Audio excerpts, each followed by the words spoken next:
Starting with the laughs. Here we go. Okay. Hello, welcome everybody. This is David Fernandez with a special guest today, Monique Conner. Um, Monique and I met a while back, actually, at a workshop, and we connected right away. And ever since, we don't talk very often, but ever since, she's been very influential to me in my life. And probably she was the catalyst. Maybe I would have to, revisit those moments or whatever for me to becoming a coach. Okay, and so Monique, let me tell you a little bit about Monique.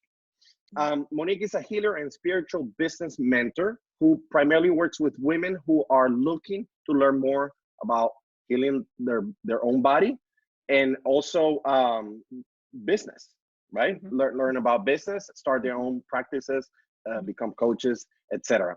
She's also the author of Releasing Fibroids, which she'll share with us a few thoughts about that book in a minute. And she's been a coach, healer, spiritual mentor for many, many years now. How many years have that been?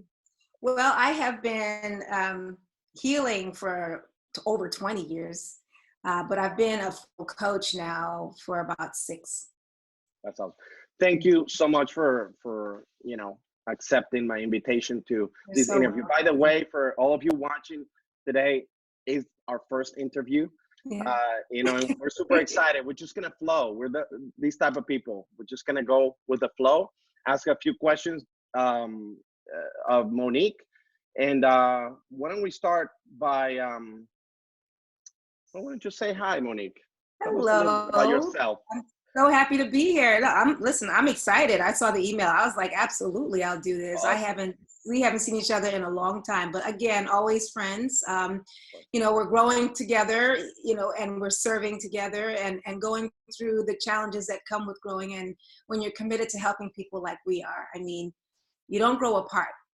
You don't have to see each other to know that the love is there, just simply because of the mission. We both mission to help people's hearts, to see people grow and see people expand and see people have a stronger self-awareness, knowledge of who they are.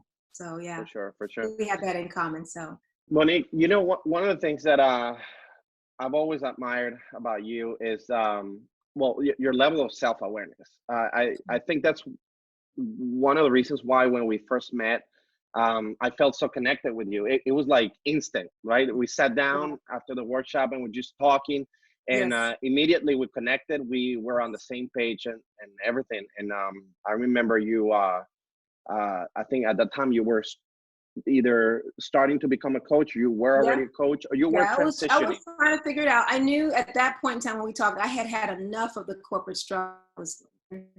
And we met in an entrepreneurial workshop, and I was just trying to figure out, just what I needed to do, paperwork, structure, like all of that stuff at that time. But I had already made a decision that I was going to transition out. I just was trying to figure out how to do it. And that's where you and I met. That's right. That's awesome. One of the purposes of these interviews is going to be to learn, a little bit more about the person, where they're coming from, and how they eventually evolved into someone who could coach others and help, raise self-awareness, around them. So why don't you tell us a little bit about your own journey and how? Oh, I'd love to. That's a great question. So I think my journey I know it starts from when I was a young girl. I've always had a few things that stood out to me, and I didn't understand them.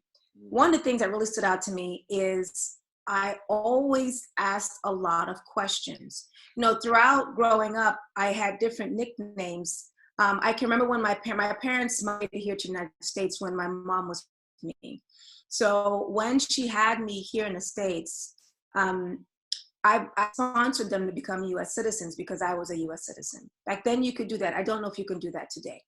But my mom told me, I think I was maybe 3 years old. My mom told me that we were on the line to get the paperwork together, and I left them. I'm thinking I'm 3 years old, and I went to the front of the line. I was like, "What's taking y'all so long?" I left them, and I'm 3 years old. Hurry up, I had this sense of, I had this sense of like, why is this taking so long? And but I always had a curiosity about things growing up. But I was also told, to get a job, get education, get a job, and go to work for somebody. So that was always my focus. But in the background was this desire to do so much more. Like I always wanted to speak, and I always wanted to start a business. Like I started my very business when I was in high school, and I had been working since I was 13. Like I lied to get my first job. I told them I was 18, and I was I was a big girl. So Yeah. I could pass. And so my first job at 13. So I always had a work ethic. My parents worked hard. So the work ethic was instilled in me from when I was young. So by the time I hit 11th grade, it was 10th grade, I started my jewelry business. And I was hustling, David. I mean, I was getting the beads. I had my little day job. I'm at my job after school. I'd get my beads. I'd get my ceramics. I'd get like all my pieces. I'd put it together. Then I'd go book myself. We used to go to flea markets. I'd go to the flea market and I'd set up a booth and I'd sell it. So I was procuring everything. I was manufacturing everything, and I was everything, right?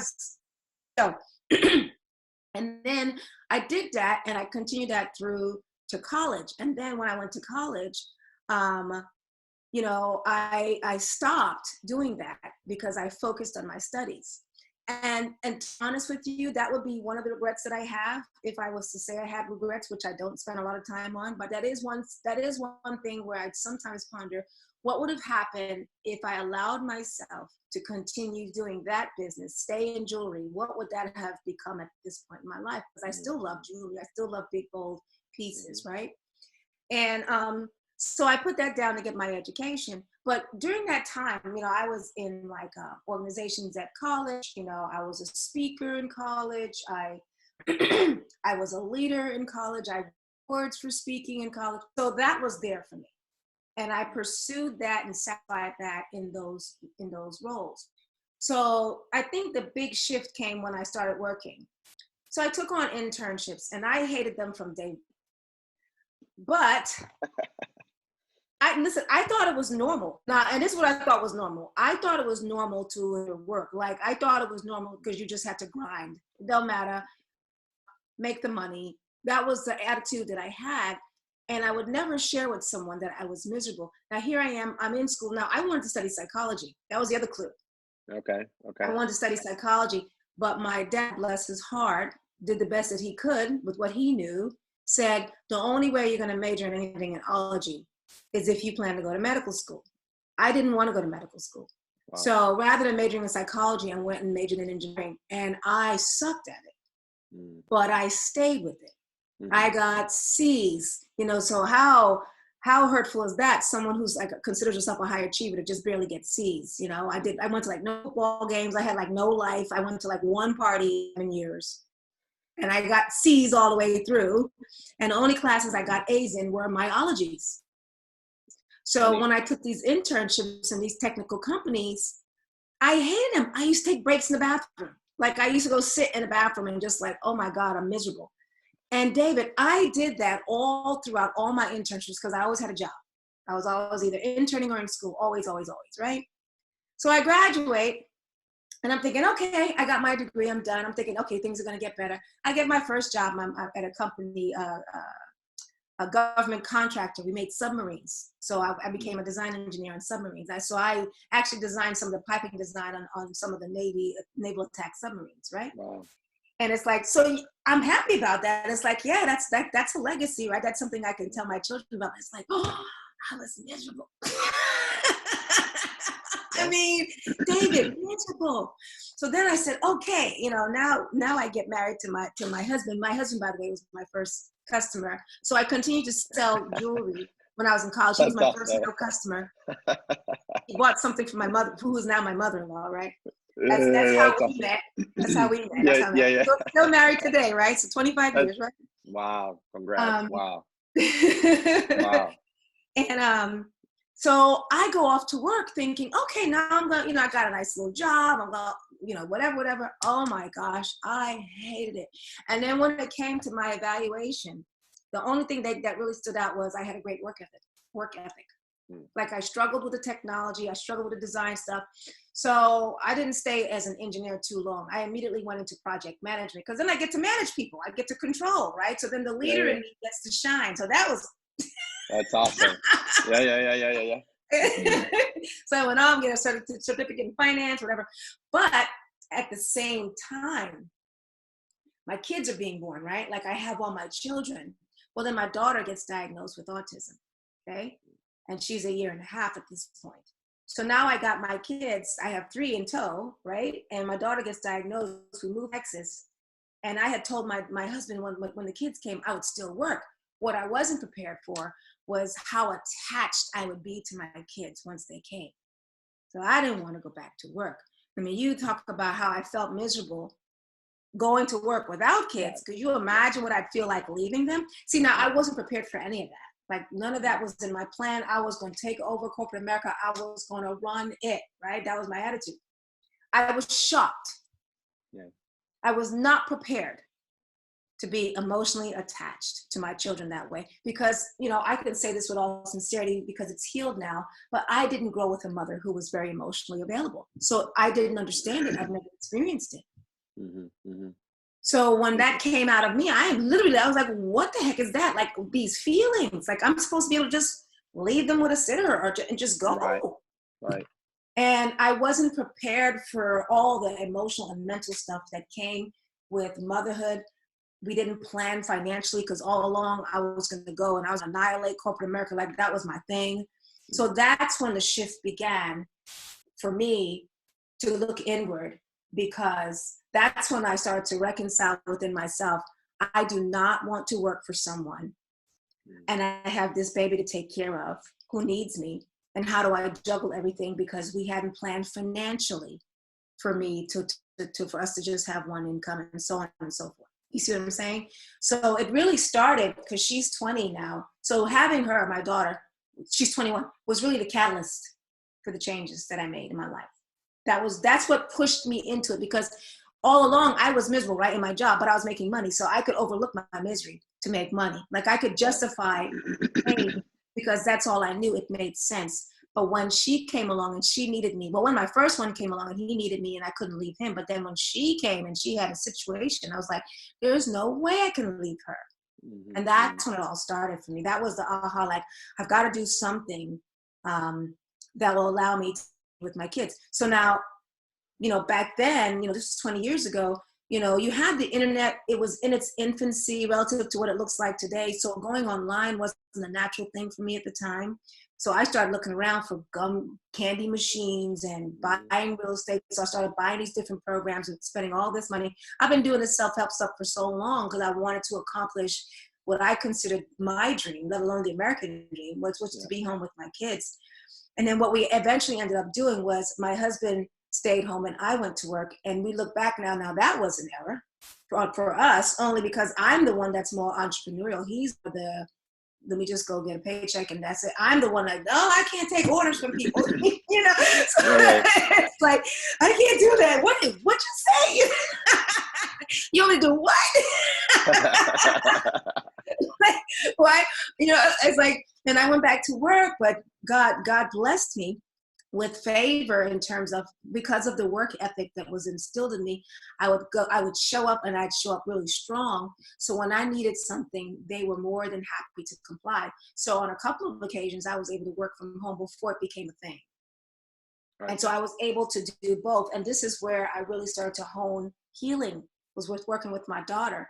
And then it was with working with myself and dealing with my own weight issues. And that's when I started to do weight coaching, and I didn't know it because all I was sending out an email because I just want everybody to be healthy and well. I was like home sending out emails every day. This was before MailChimp and autoresponders and all. This was literally me logging into an Outlook account and just sending, here's your encouraging word for the day. Here's your encouraging word. And then I started doing workshops and people were showing up. I was like, oh wow, this, you know, I didn't know it was called coaching back then. I literally was sharing. And so back then I went and got a certification in nutrition because the driver was, I wanted to help my daughter. Like I really wanted to learn how to help her because she was having digestive issues with her diagnosis. And that was my driver. So you have to have a really strong why. right? And I wasn't Sure. even conscious to the fact that I was building a business around coaching. You know, my first presentation around coaching, you know, we spent money on radio ads and all this stuff. People showed up. And I went and got my Toastmaster certification because I was always in the personal improvement. That's awesome. That's Toastmasters. awesome. That's awesome. I did my little presentation and my husband's the DJ.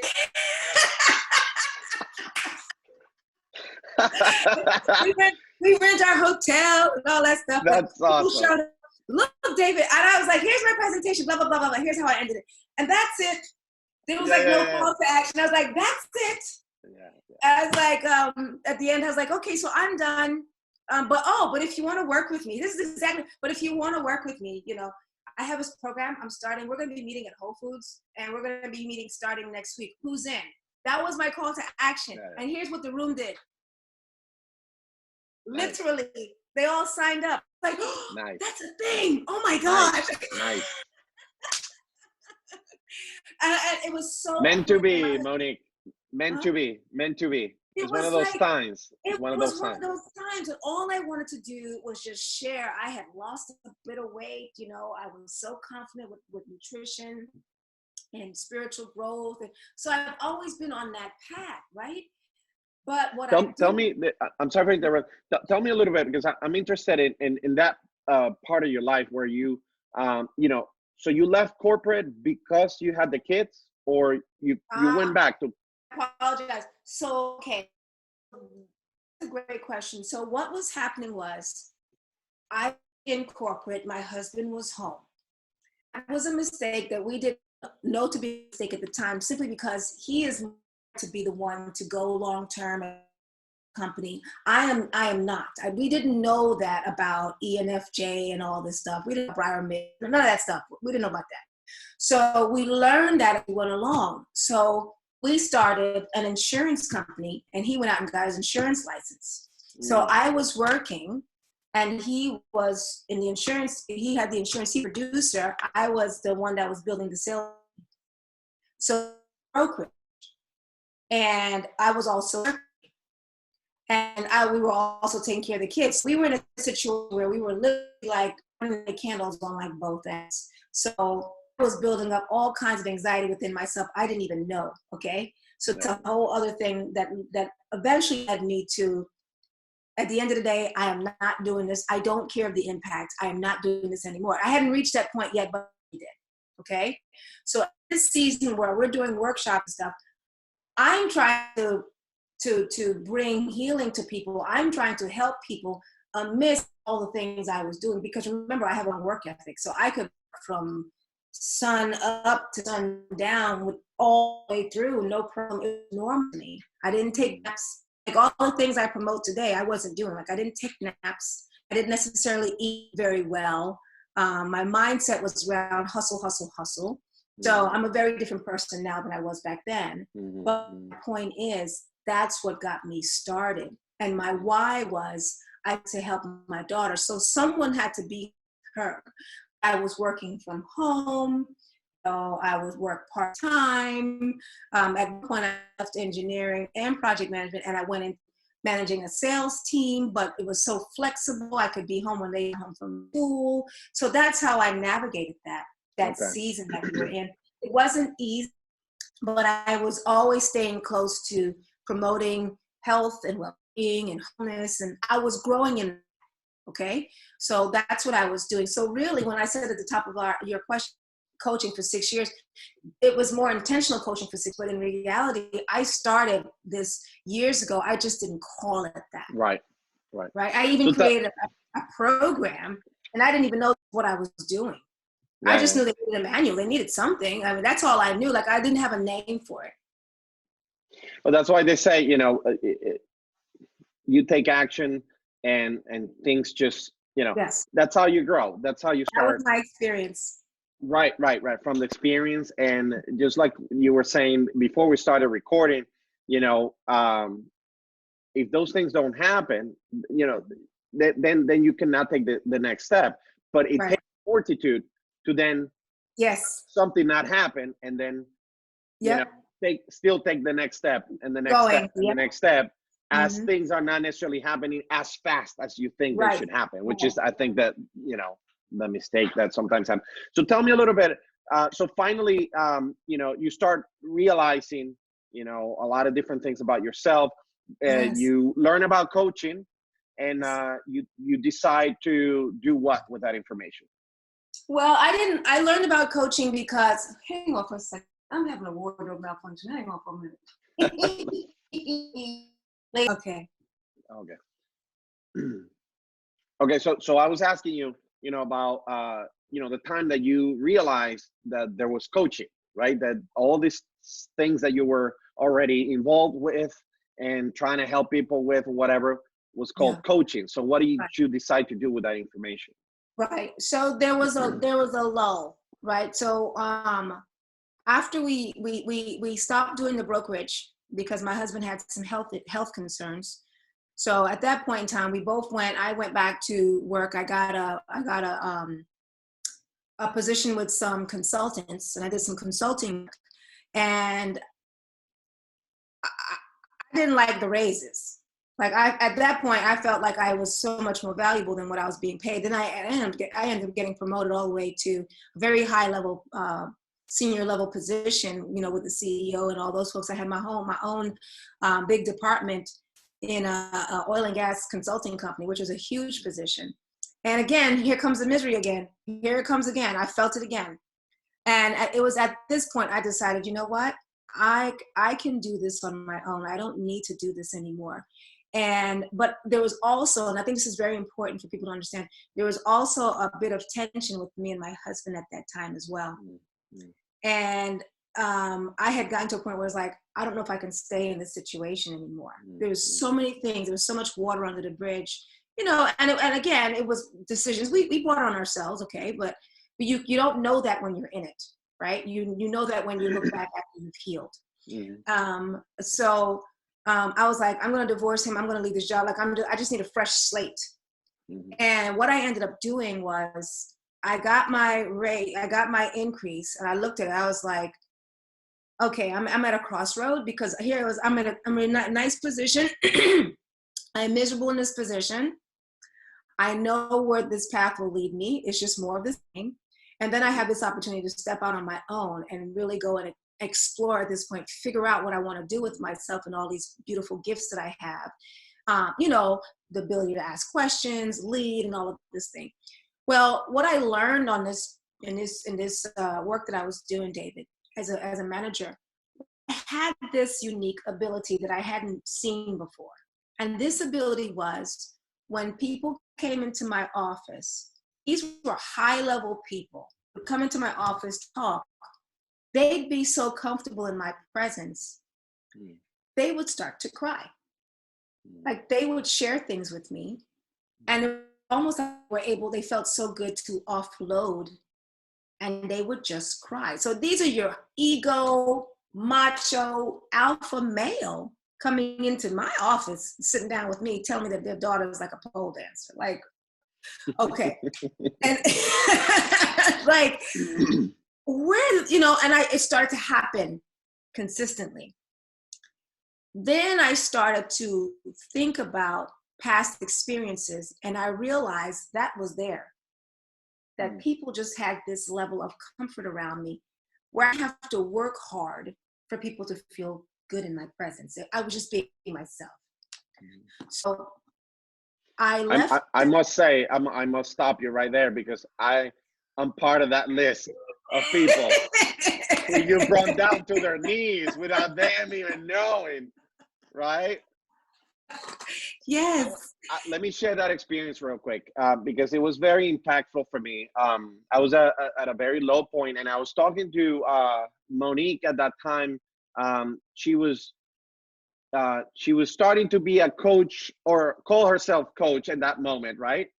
And you know, and one time, you know, we're talking. I think you were doing a session on me, and I broke down. Like I broke down completely. You know, like I don't know exactly what she said. I remember some of the questions, but the you know, something touched me, and I just like let go. I had to let go at that moment. and I unloaded on Monique in a way that I haven't done with anybody necessarily. I mean, other than my wife, maybe in the past, but nobody where I felt like I could. That's how you make me feel. I could just let go for a moment and tell you everything that was going on for real, and I feel so good after that call. And I remember telling my wife when she got home, like, Monique made me cry, like, not like that, but I was like, oh my God, I felt so relieved by talking to you. And I learned so much. And I believe that was the catalyst for me to say, you know what? I want to do this. I want to be able to do this. And I learned from you, from that coaching experience. I think we did a few sessions together over 2 or 3 weeks or whatever. And I learned a lot. And you point me, in the right direction at that moment with some of the comments. And you suggested I research some stuff. And that's how all of a sudden things connected, I think, and I just decided to go for it. So, hey, I am so grateful for that moment in my life. I'm serious. That's why I think about you as somebody who was there in my path. Like you were one of those, bumps up, boom, that I needed. Yeah. So okay, I just wanted to raise my hand and be honest about, I'm part of that list, the criers. That blesses me. Appreciate it. Thank you. No, thank you. So you were telling me, so people feel this, connection with you to the point that, they open up. So they open up. So you started seeing that in your life. Yeah, and I don't have this sense where I judge them. It's just you just get to be yourself. And that's something that's just a part of who I am. That's how it made me. Of course, that, I've cultivated that over the years. But at that moment, I started to see that there's something there. So I left that job and decided I was going to go out on my own. And I marketed myself as a project management consultant because that was my skill set. And I went and I decided what I wanted to make, whatever. And I went out and I got that. And then literally it was like 3 days. I got the offer, 5 days I signed. Literally from the decision to the offer, it was to the sign 5 days. So that's what, at that point is when I stepped into, okay, so this is what alignment feels like. Because remember, all along I was like kind of miserable, so I didn't understand alignment. I was always saying no to myself, So that's when it really started to shift spiritually. What alignment looks like and how powerful you are when you are in alignment versus when you're always in resistance and fighting, right? Which is where I was most of my life at that point in time. And so from there is when I hired my first coach. From there. And from there, I hired that coach. I really hired the coach to help me learn how to live my life without being married. That was when I was in my ego. And it was being with that coach where she showed me how I was showing up and what I was contributing to the demise of my own marriage. So she forced me to look at myself. And that's when I said, okay, I want to do that. Yes. How funny. Yeah. Wow. So powerful. that was now that was 7 years ago where I hired the coach, and then it was right after that I made the decision. So right around 6 years ago is when I put out my signage that said coach. Was right around then. But that was the progression. So I worked that position. It was my own company, my own consulting company. I worked my hours. Again, I negotiated working part-time from home. I always had that. Because the rate was, I was paid so well that I just said, you know what, I'm going to work 20 hours a week. This is what I'm going to contribute, blah, blah, blah, blah, blah. And they were fine with that. And if they needed me outside of the 20 hours, I could work from home. It was beautiful. It was beautiful. And I did that until I got to a point where I felt comfortable, like, you know what, it's time for me to cut the cord. So I was doing a lot of mindset work. I was doing, a lot of, nourishing myself and getting prepared to be on my own and knowing I was valuable and stuff like that. But I got to say this to everyone that's listening. I think just from my own experience, no matter how much you prepare, if you're coming from a corporate setting, no matter how much you prepare to transition, you never really experience the fullness of it until you actually just take the leap. And it was once I took the leap, I really understood, like, oh crap, like the check's not coming in 2 weeks. Like I literally have to start making phone calls, like that. So but that's how that happened. So I worked there for 2 years. I just wanted to share a little bit more about that process in your head, like, because, I felt it too, right? Like when I left corporate a long time ago, it's almost like you're preparing to really, like, for complete uncertainty, because you really don't know what's going to happen. I mean, you think that you do, and you just pray that everything works out or whatever. But again, I mean, what does it take for you to prepare for the moment where you put in your 2 weeks and that you have to produce from that point on, otherwise you're toast. Like, what was that process like, and what were the mental challenges that you had in the moment? Beautiful question. So where do I begin? Okay, let me begin. So what was the process? Okay, I turned my car into a university. I literally went and got like an MBA and PhD in my car. I went and I had Audible. I was cranking Audible. I was listening to, everyone that looked up to, people who are successful, people who are wealthy. And when I say successful, that I don't just mean money. People who were developed spiritually, people who had strong philosophies that I could align up with. Like, I love Jim Rohn. I wish he was still alive. I love Jim Rohn. Called himself a philosopher. Me too.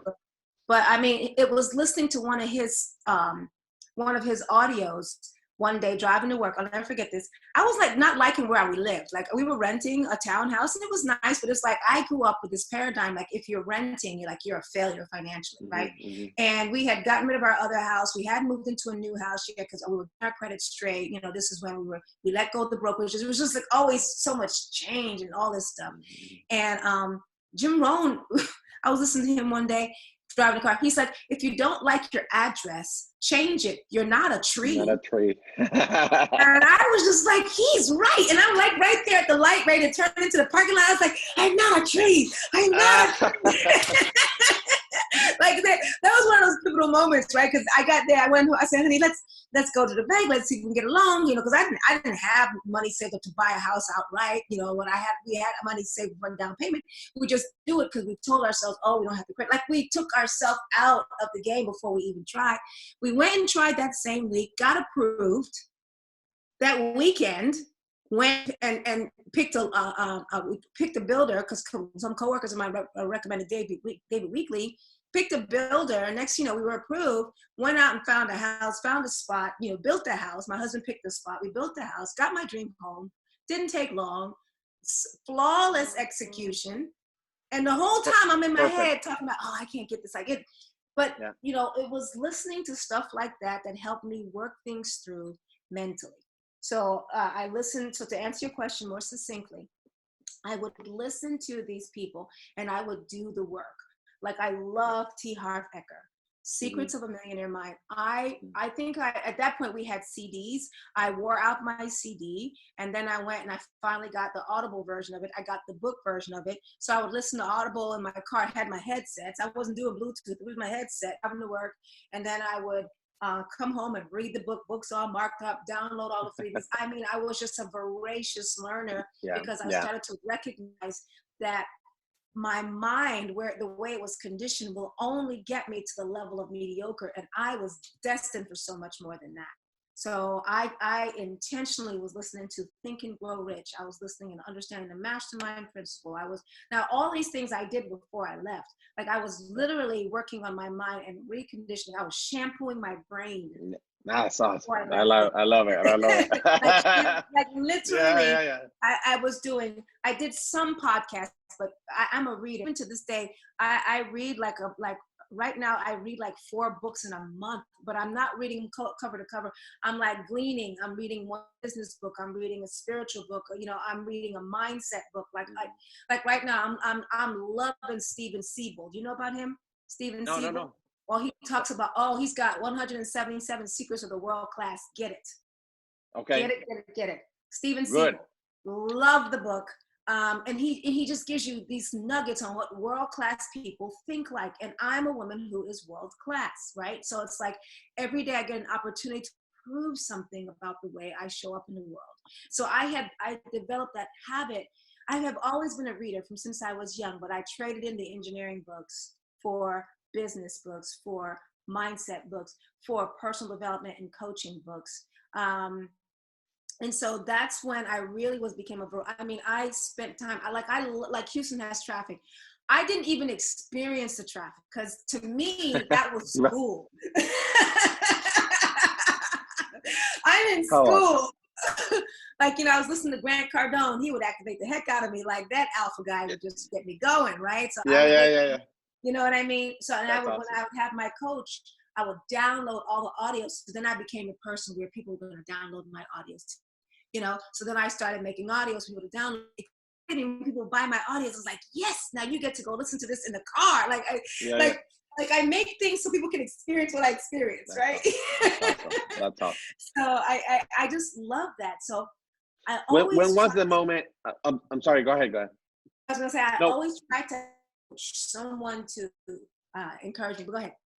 No, that's phenomenal. I mean, I'm reliving, a lot of my own experiences here because, we have a lot of similarities. And, for me, Jim Rohn was also one of those, people that, I could not stop listening to Jim Rohn, for a long time. But I want to know, so all this learning, all of a sudden, it brought you to that moment where you made that decision.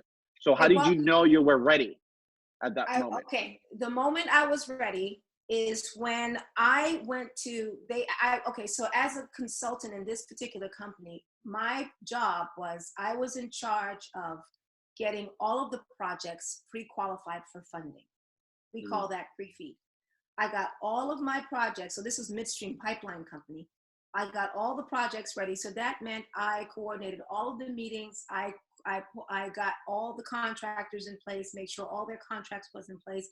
I made sure all the the people who had to sign it, all department leaders was well informed, had all the information they needed to sign the paperwork. So I'm doing my work one day and I needed a particular signature from a gentleman. And this gentleman was a top dog. Your girl used to work the top dog. I don't have a problem with a top dog. I will go to a top. I don't have a problem with that. So I went and knocked on the door of the top dog and was like, I need your signature, please, on this document. I got backlash for doing my job. I pretty much heard, stay in your lane. And you know what the guy said? Stay in your lane. So at that moment, I was like, screw this. Monique needs a bigger lane. You get out of my lane. You in my lane. Yeah. You can't appreciate the value that I bring. Everybody's scared. This is a man. He goes to the bathroom. He does everything you and I do. Like, what is the issue? Yeah. Like, I was done with, like, the money wasn't sweet enough to keep me there with that stuff.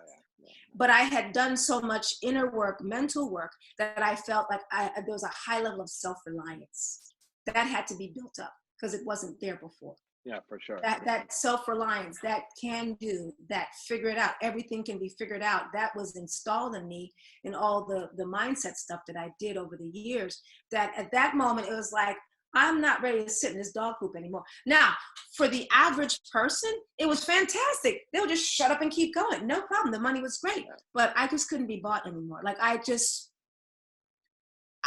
didn't even have a plan in place financially. Oh, I'm going to go do this and I'm going to execute that. I didn't have any of that. I just was like, it has to be better out there.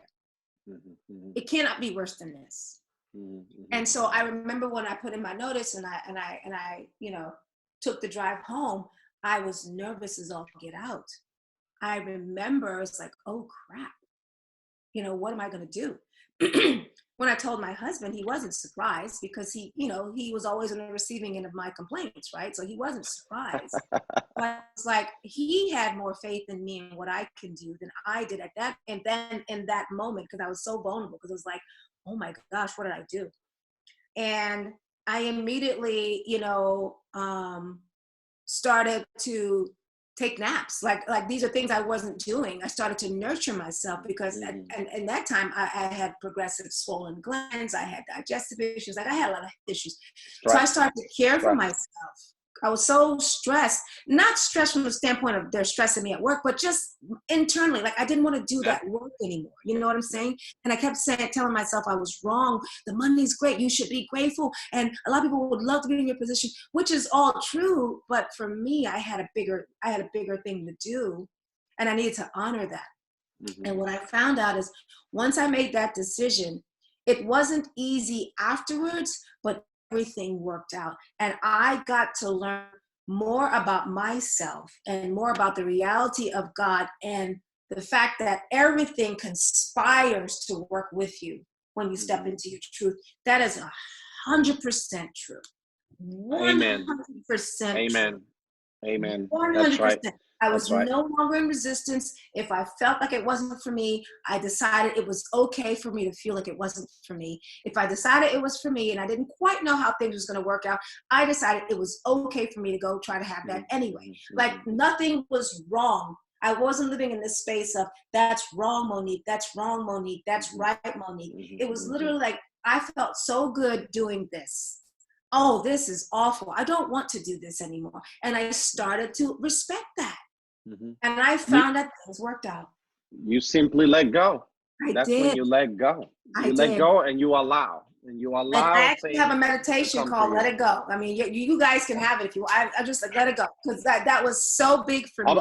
I'll put a link to in the description to it if you don't mind. So Monique, so you went through this transformation, right, over a period of time or whatever, and you had other things going on as well, obviously work, home, and all these things.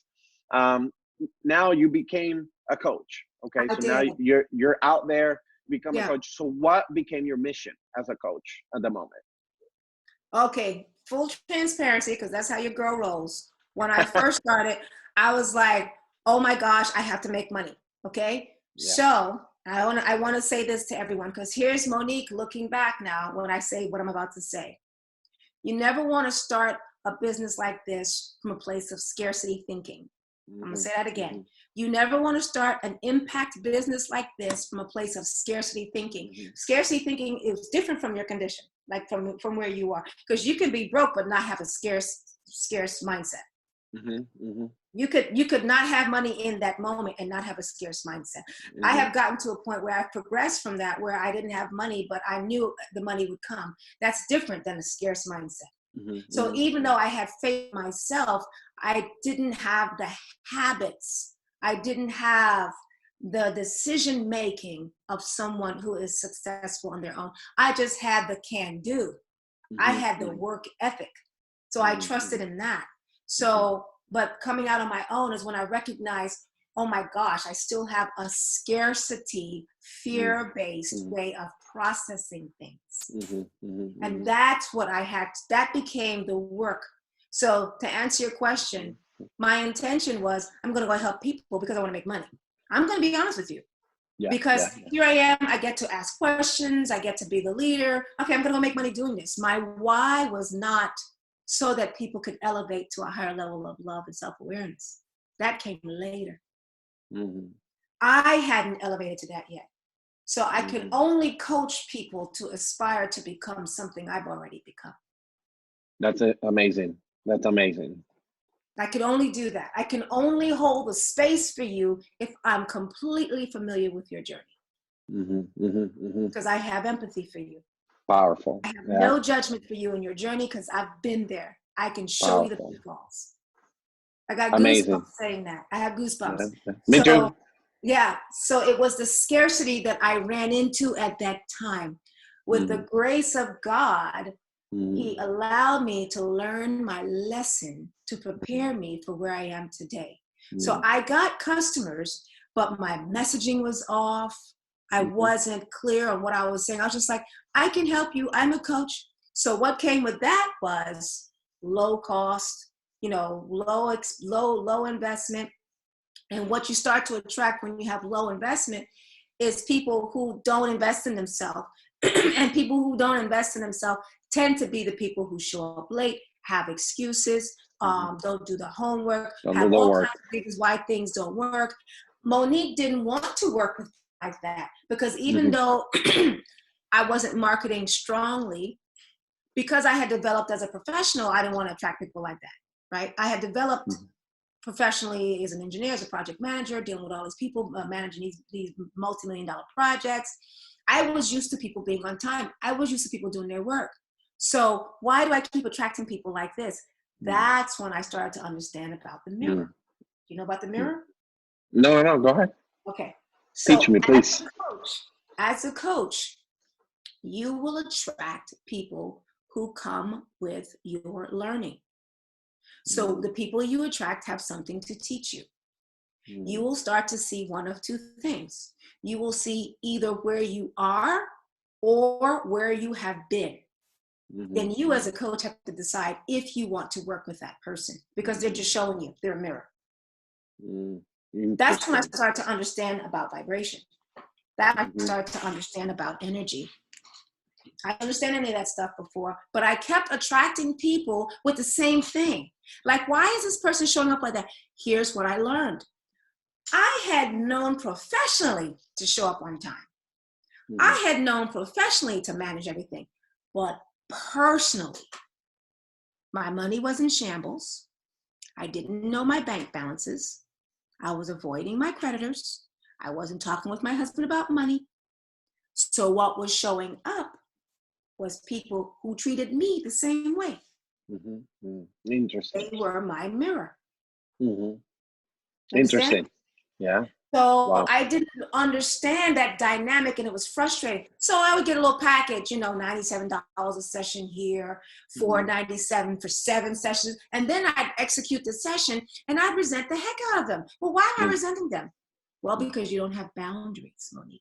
That's when I started to learn about boundaries.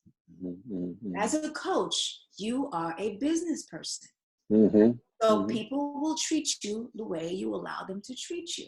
You are informing people how to be in a relationship with you at any given moment. So if you don't have your own personal boundaries towards yourself, they won't have any towards you either. I had to learn that on the job. So even though I left what I was doing to step into this, and I knew I was called to do it, there was a whole heap of lessons ahead of me. I had no idea that I had to learn because corporate teaches you to be polished. Coaching teaches you to be authentic. See the difference? Beautiful. Yeah. That's awesome. Thank you for sharing, Monique. Thank you. Thank you. You're welcome. So my clients became my teachers. And the way I understood that because I was always reading my sacred text. So now here's the other thing that was happening too. The other thing was I was now challenging my belief systems around God and what was available to me and what I was worthy of as a Black woman. Like all of that started to come into questioning too. That starts my spiritual journey. That now starts my spiritual unfolding. Because the customers kept showing up a certain way.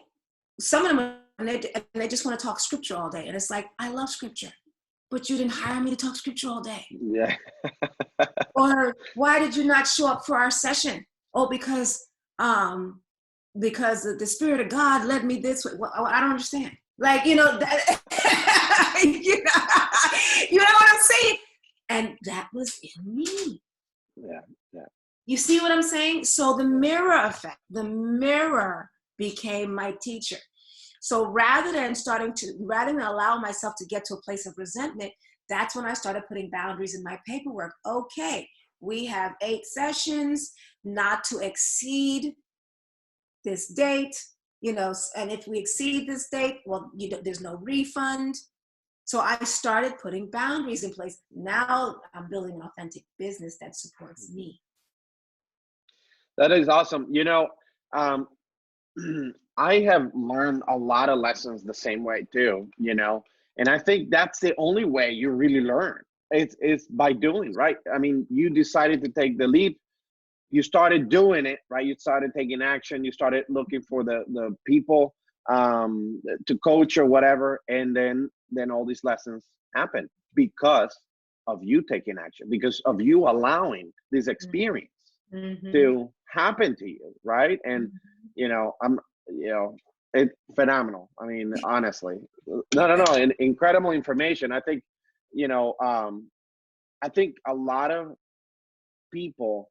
I worked with not a ton, but a bunch of like other people that wanted to be coaches, and they have going into a complete different view of how this whole thing is going to work, because what they see is what we all saw at the beginning, right? You see the people that already made it and how easy, and it's almost like money flows like nothing, and they're impacting hundreds and thousands at a time, etc. I'm like, my God, I have the same information. How is it that it cannot be me, the one standing in the stadium? Right. Yeah. But in the reality, if you really, you're a reader, right? And I'm sure you've come across a lot of these, people's lives and biographies and information about the reality, right? When they actually tell you how long and how hard it was for them to get to that point, and all the lessons. See, it's just like you said, it's not very, it's not for the faint of heart. No. To be in business. And because of that reason, because every day it's a new day, it's a new lesson, right? If you're open to it, you receive it, you learn from it, and then you use it for your advantage the next time. Just like you're saying, now the contract was different. Now the pricing was different. Now I was able to say no to this person or the other, right? I also started to be intimate with, well, that doesn't feel good to me to have someone show up late. So now I have a standard. Like if you're like 5 minutes late and I don't have any communication from you, like I'm done. The session, you paid for it. I mean, that's right. I mean, and I'm not even like upset about it. We're not gonna have a dialogue about it. It's in the contract. That's right. And that's it. So, but here's the thing. People like that structure because people inherently are looking at leadership, David. There was a time in my life when I would be afraid to do something like that for sake of, will they like me? And it's like, screw that. They love me because they know if they come to me, I'm going to set it straight. I'm going to give you structure, and that's how you create a safe space. So as coaches, what we do is we hold space. We are professional space holders. We don't do the work for them.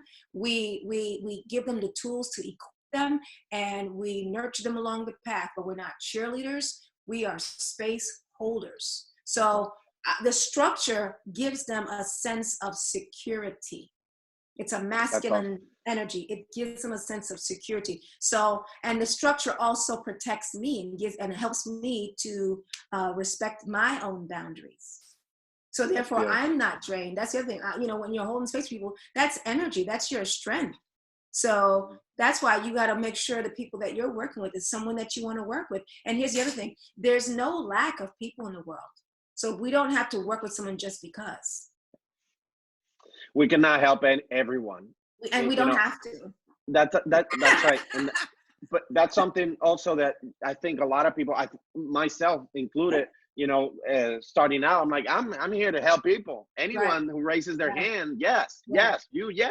Right. And the reality is that is not how it works. You cannot help everybody.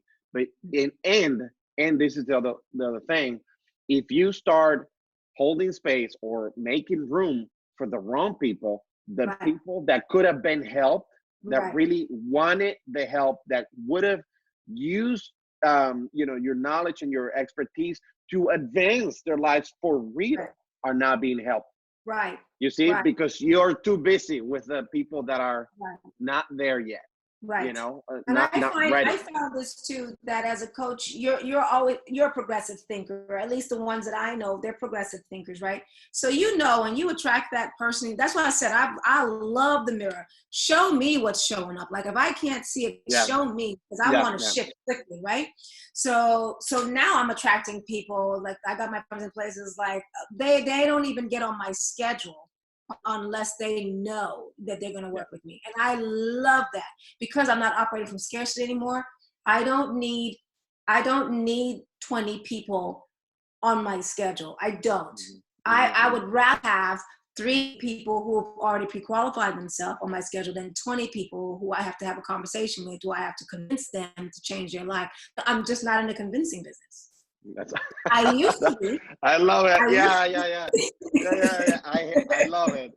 Me I too. used to be, Yeah, right? yeah, yeah. When I operated from scarcity, when I didn't understand that everything works together for my good, when I didn't quite get that conceptually, when I didn't understand how to work with universal laws, I was afraid that I wouldn't be taken care of. I was afraid that I'd lose my home. I had all these fears, and I'm coming into my marketing with all these fears. Yeah, People feel that.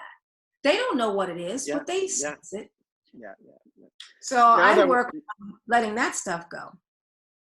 that's awesome, Monique. Now that we're on the topic of the coaching and all this stuff, in your eyes, what makes a great coach? And can we already touched on this a little bit, but I want to hear it from you directly. What makes a great coach? And can anybody, you know, be a coach if they have this information, etc.? What are your thoughts on that? What makes a great coach? Hmm. I think a person who's great at coaching is someone who's called to do it. Because you are holding space for people, you're naturally someone who's got a lot of empathy. You're made that way. So if you're a straight up alpha person with no empathy at all and no tolerance for people, coaching might be a tough way to go, simply because it'd be hard for you to share what you've got to the person you're working with in the way that they can receive it, right? Um, but I think anyone can share their skills. Anyone can share some of the things that they've mastered with people. It's just the way that you do it. There's different models of coaching, and there's different preferences people have. I happen to have more of a mixture in my model that seems to work for me. So what I mean by that, I'll give you some examples. There are coaches out there that only do um, live events, and in the live event you work with them right there and they work with the audience. Then they may sell you some audio or something so you could take them home with you, and then that's it. They won't see you again until the next live event. Then there's some people who will have a course, and the course is online, but y'all are in this enclosed space for a year or 6 months, and then y'all form this community and everyone's growing together, sort of like this symbiotic community. Everyone's growing together, and the coach is facilitating this, but it's a nice tight-knit community, and you see each other twice a year, or twice in a 6 month at a live event. So that's another model. Then there's just a model of well, I'm just going to do one-on-one VIP sessions, and because I love the face-to-face. And then there's a model where I don't want to see people at all. You just take my course, and I'll just see you on Zoom as a group, right? Mm-hmm. So there's different ways to do this, and I think that supports a couple of things in a person who's facilitating. Number one, it supports your energy. If you're someone who gets worn out by being around a lot of people, then maybe the more technologically supported way is a way to go. If you're someone who love being around people like I do, then maybe it's the live events and more of the one-on-ones in your business model, which is what I like. If you're someone that's just so introverted and just don't want to be around people and just want to teach and share your message, then you've got like a strong funnel, you've got strong online presence and courses, and they can just go log on to that and they'll go catch you in a podcast where you don't have to talk with them, right? Mm-hmm. So I think anyone can be a coach, but what you got to pay attention to is your style and your energy, your personality, and the way you share what it is that you share. Because in reality, coaching is just taking a person from point A to point B. Mm-hmm. That's it, from point A to point B. And some people have coaching, like let's say one of my mentors that I just love is Tony Robbins. He's got like this, person type thing going on, this whole person thing where he touches the finances, he touches the health, he touches the money, he touches the personal development, but he's got programs for each. But the way he executes is he just shows up in these live events, and then he's got people supporting him in the sales of his book stuff. Something like that is what I would aspire to, because I love the people side. I love it. It feeds me, right? So it just depends. I think anyone can do it if they understand which model they should plug themselves into that will support both their what they're wanting to accomplish and the people that they're working with. That's Was there another phenomenal. part of that question? Was No, there? no, that not Okay. well. You answer both. Okay. What makes a great coach? Primarily, they hold space and they're able to take you from where you are to where they need Yes. to be, right? Or they want to be. And Yeah. and the other was like, can anybody be a coach? Which is Yeah. phenomenal. What you Yeah. said depends on your style. I do believe so too. Yeah. Anybody can teach, their expertise. It's a matter of um your vehicle. Right. The How vehicle do that you you choose. the vehicle? How do you get him there? And depending on your personality, etc. And of course, there's people that are they don't want to do it at all. Right. They may have a lot of expertise, but they're And they just don't, that's right. not They their don't want to thing. talk. They don't. Right. It's not the thing, and That's and not their that's thing. okay too. And that's fine too. Yeah. Monique, I want to It's ask a you. call. I would like to. What was that? It's a call. It's like an inner drive. It's an inner tug, inner How pull. would you know? How would you know? You know when you've been called. That's a What great was question. I just, for it? me, it was, you see it in other people. So people, you know how it goes, David. When you see something in somebody and it stands out, that's really something that's in you. Again, the mirror. We're always surrounded by mirrors, right? It's the mirror. And I remember when I was at an insurance meeting one day, and this is before my husband and I decided to open up our own brokerage. I was at an insurance meeting and I saw this woman standing up, and she was training and she was encouraging. And it was just like maybe 10 of us in the room or something like that. But I remember thinking, gosh, I want to do that. Like, it would always stand out Yeah, to me yeah, that yeah, she was yeah. doing. And it was never like, gosh, I want to sell insurance products. It was never that. Yeah. That wasn't what I wanted to do. I just wanted That's to have right. that in front of the room. You know what? I believe so too. And I was actually just talking in one of the videos where I was thinking about it, and I said, you experience the call, the very moment you consider the possibility, Yep. right? That when you consider the possibility, hey, that could be, I would love to do that. Boom. That's the Boom. call. That's the Because birth of it right right. there. Yep. And that's all it is. And So it just that's power. continues. It doesn't go away. You feed it, and it just gets stronger and stronger and stronger. And the Yeah, other clue yeah. for me was what I was saying earlier about just growing satisfaction for my current state. Just like, I have had enough. That's another clue too. Like, I cannot do this. Yeah, I'm yeah. going to figure this out because I can't do this. It was like that. That's awesome.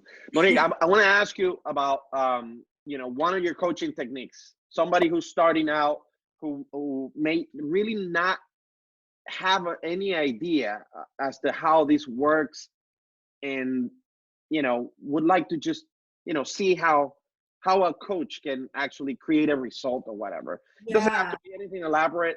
If you have a Oh, technique that you could share, and what type of result you expect to get yeah. someone Yeah. with that technique. Okay. One of the things I love to do is, I guess, around helping people feel safe. Mm. So I have learned that transparent conversation is always the way to go. So I practice it. So what I tell people when we get started, someone who's brand new, like let's say they want to work with me, brand new, and say, hey, listen, I'm going to always give it to you straight. But just know that my intention is never to hurt you. My intention is to help move you forward. So, and I tell them straight, I am not your cheerleader. I am here to help facilitate your growth and your shifts. I just want to know if you're okay with that. And right then and there, they calm down, and they know that everything that we talk about is for their good, is for their growth. And I am allowing myself to be myself. So one of the things I would say to any coach is always allow yourself to be yourself. Never discount any aspect of your personality just because you're coaching. It's the things that we run from is the things that's going to help set us apart and be our secret sauce. Like, I have learned that the things I used to be afraid of, like, I can be quite curt. So and that was a shadow of mine. That was something that I used to run from. And now I've integrated that in my coaching by letting people know, hey, listen, I'm going to give it to you straight. That's my style. I want to know if that's okay with you. And I just ask them with a very straight face. So what I'm doing is I'm giving myself permission to be me. I will never make an excuse for being myself. I love it. Ever. I love it. Never Powerful. excuse yourself. Super That way powerful. you can show up 100% for your client, because sometimes they don't show up for themselves. So you've got to bring such a stronger, more firm presence to support them. The way to do that is allow for your presence. So you ask for permission and say, hey, this is who I am. I plan to give it to you straight. Are you okay with that? And get them to agree with it right then and there before you even get started. Otherwise, it's a deal breaker. Ladies and gents, that's Monique for you. I love it. I love it. Monique, one last thing. Please share with our audience a couple of books that have been impactful in your life. I have 3. Oh, 3, even better. Go ahead. I'm gonna take notes too. Go ahead. Course in Miracles. Yep. I love that. Love that book. Secrets of the Millionaire Mind. T. Harv Eker. Secrets of the Millionaire Mind. And The Science of Getting Rich. Awesome. Notice they weren't coaching books. That's awesome. Whatever works. No. You never know where the right information is going to come from. Like, for anyone, right? Like I was sharing with you that book that impacted my life, the life of my wife and my family. I bought it for everybody. The Anita Morjani, Dying to Be Me. And I would have never probably gravitated towards that book if it wasn't because, Wayne Dyer, had something to do with the making of the book and getting her out of where she was to start sharing her story with the world. So tell me, I missed the last name, The Science of Becoming? The Science of Getting Rich. Getting Rich. I'm going to put links to all of this down below. Monique, how can people learn more about you, find you, follow you? Yeah. Out? Please share. Okay, so for the women in the group, I want to invite you, if you are a woman that is on a spiritual growth path and you are interested in getting started in your own influence business, so whether that be you are a healer, whether you are an aspiring coach or a transformational specialist, I know that you're here to help people and influence lives and make a difference in the world. So I especially work with women like yourself to help them get started, get aligned messaging, and also get the word out, start to attract soulmate clients. So you can join me at Powerhouse Spiritual CEO. That's a Facebook group, and you can just search Powerhouse Spiritual CEOs in Facebook. For everyone else, you can just go on my website. It's MoniqueConner.com, MoniqueConner.com. And I do have my electronic book there. It's called Releasing Fibroids. For those of you who are dealing with fibroids and you know how uncomfortable they are. My body, I actually healed fibroids within my body without any surgery, without any pharmaceuticals or anything like that, just by coming out of anxiety and allowing myself to heal. My body naturally healed from fibroids. So I kind of walk you through what I did to get to that point in that book. And I am also on Facebook. It's called Monique Conner, the Coach. You can also just follow me there. Phenomenal. Monique, thank you so much for taking the time to do this.